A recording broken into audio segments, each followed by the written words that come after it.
Pessoal, dando prosseguimento à nossa aula de hoje, vamos nessa nossa segunda parte concluir o estudo do tema fontes do direito penal, especificamente as fontes formais mediatas do direito penal. Nós já tratamos dos costumes e agora vamos falar a respeito dos princípios gerais do direito. Segundo o professor Kleber Mazon, os princípios do direito possuem a seguinte conceituação: são os valores fundamentais que inspiram a elaboração e a preservação do ordenamento jurídico. Os princípios, como fontes formais mediatas, eles nem podem criar lei, nem podem criar crime, nem impor pena, certo?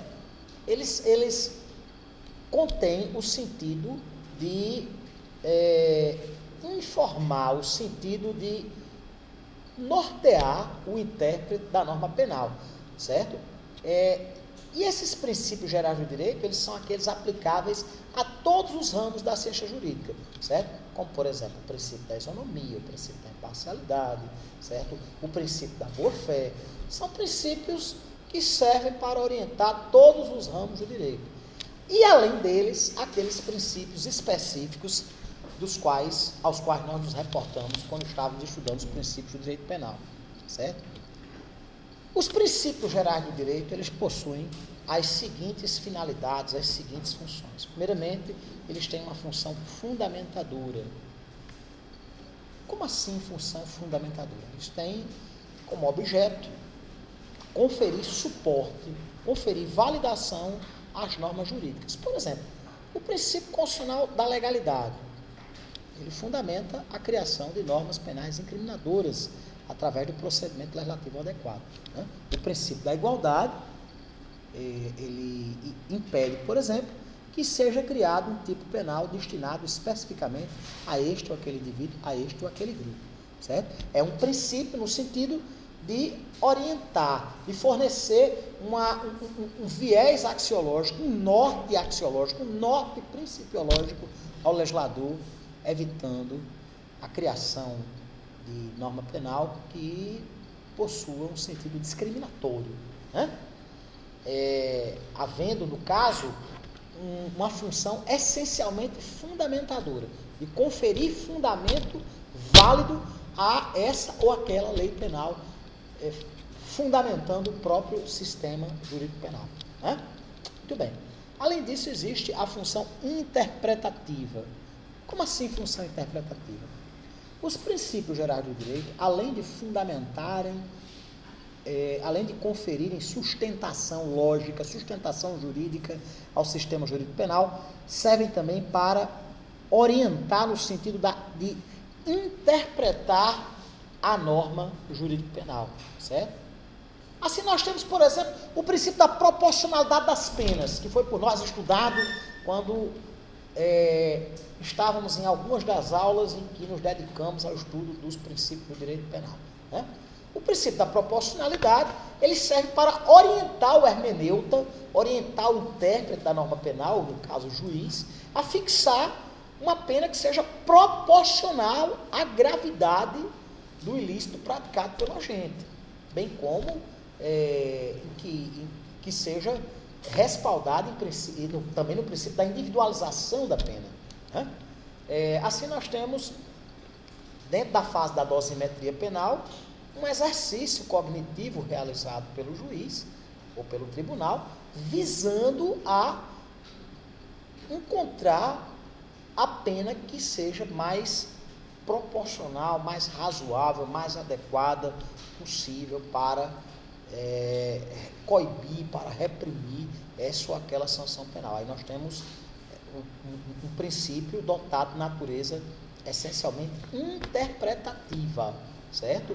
O princípio servindo aí como fonte formal mediata no sentido da interpretação da lei penal.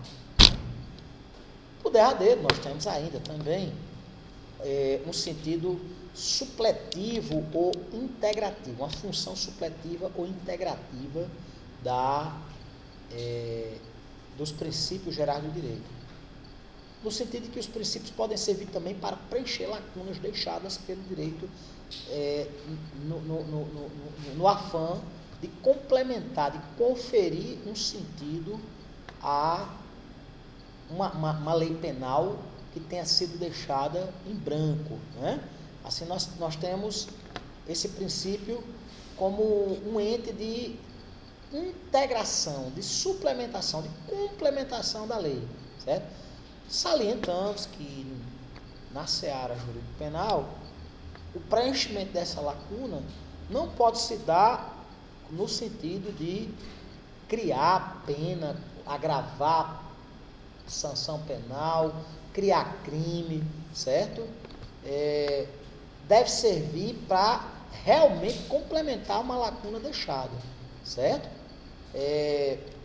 No âmbito do direito penal, a gente pode salientar, no âmbito do direito penal, a gente pode salientar, por exemplo, como princípio dentro dessa função supletiva, o fato de que não há regra que oportunize a defesa a abertura de prazo para a manifestação da parte no processo, certo? Mas existe a necessidade, em razão da observância do princípio do devido processo legal, do princípio do contraditório e da ampla defesa, certo? Assim que uma parte produz uma determinada alegação, uma prova, é necessário que seja aberta a faculdade da outra parte manifestar-se acerca disso, certo? Sendo que o princípio aí age de maneira integrativa, de maneira supletiva, né? Os atos da administração pública, outra fonte formal mediata do direito penal. Parte da doutrina inclui, entre as fontes formais mediatas do direito penal, os atos da administração. O que são atos da administração? São resoluções, portarias, certo? Os atos de natureza meramente administrativa, certo?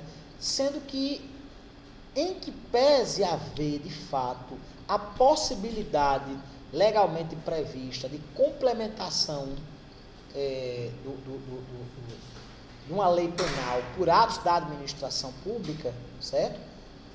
Não pode haver a criação de crime nem a combinação de sanção.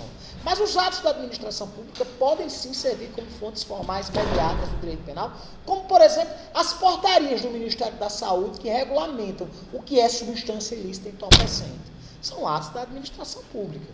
Nós temos lá na Lei 11.343, na Lei de Tóxicos, a tipificação da conduta, em seu artigo 33, do crime de tráfico de entorpecentes.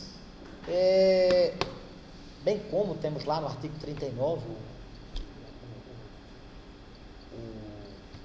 o delito do porte para consumo, de posse para consumo de entorpecentes, como lá no artigo 35, o crime de associação ao tráfico de entorpecentes. Mas a lei de tóxicos brasileira não faz referência ao que vem a ser substância ilícita entorpecente. Nós temos aí uma norma penal em branco, certo? Norma penal em branco heterogênea, né? Porque quem vai complementar é um dispositivo normativo que não tem natureza jurídica de lei, mas sim que é uma portaria que é editada pelo Ministério da Saúde, que diz o que vem a ser substância ilícita entorpecente, certo? É um exemplo de ato da administração pública funcionando como fonte formal mediata do direito penal. O derradeiro, para a gente encerrar aqui a nossa aula acerca das fontes do direito penal, nós vamos tratar a respeito da polêmica doutrinária, da polêmica científica existente entre os estudiosos do direito penal, entre os mais ilustres juspenalistas, acerca de se a doutrina e a jurisprudência são ou não fontes mediatas do direito penal. Primeiro, o que vem a ser a doutrina? A doutrina consiste no resultado da atividade científica, na atividade acadêmica, na atividade intelectual exercitada pelos doutrinadores, né? A doutrina são os livros de direito, os artigos jurídicos, físicos ou virtuais, são as aulas de direito, são as resenhas jurídicas, tudo isso é considerado doutrina, né? E o que é a jurisprudência? A jurisprudência é um conjunto reiterado de decisões prolatadas pelos tribunais, né? Será que a doutrina e a jurisprudência são consideradas como fontes formais mediatas do direito penal? Contemporaneamente, não se fala mais na doutrina como fonte do direito penal, muito embora ela, apesar de não criar normas, ela as interpreta, né?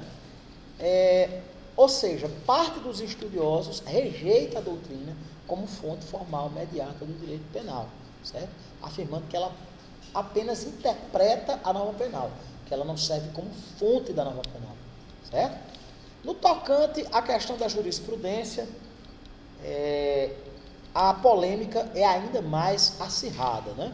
Parte da doutrina alega que a jurisprudência, assim como a doutrina, não é fonte do direito penal, porque não cria norma jurídica penal, apenas serve para interpretar a norma penal. Outra parte da doutrina discorda radicalmente, advogando no sentido contrário, dizendo que a jurisprudência pode ser fonte do direito. Por quê?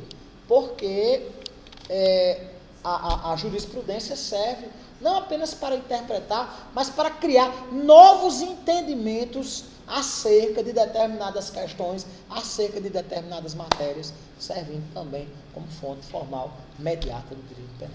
Certo, gente? E em face a isso, estamos encerrando a nossa aula acerca das fontes do direito penal. Alguma dúvida, pessoal? Alguém tem algum questionamento a fazer? Alguma dúvida, alguma colocação?